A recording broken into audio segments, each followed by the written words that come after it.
My name is Kayla and I work with the stress management peers at McKinley, and today I'm going to teach you how to make your very own stress ball. The first material you need is saran wrap.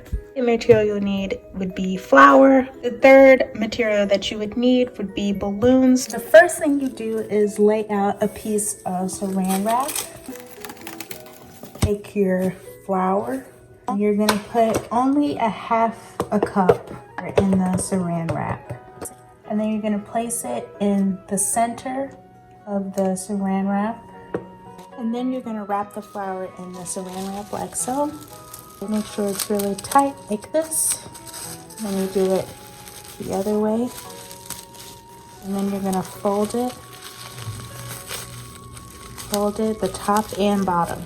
And then you can just put the excess underneath.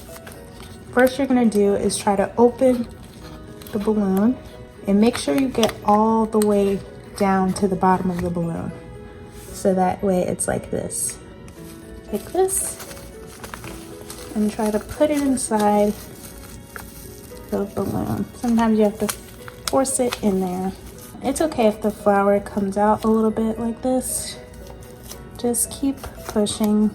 And then once you get the flour in the balloon, you're gonna twist it like a normal balloon. Then you pull it through. But that's how you make a stress ball.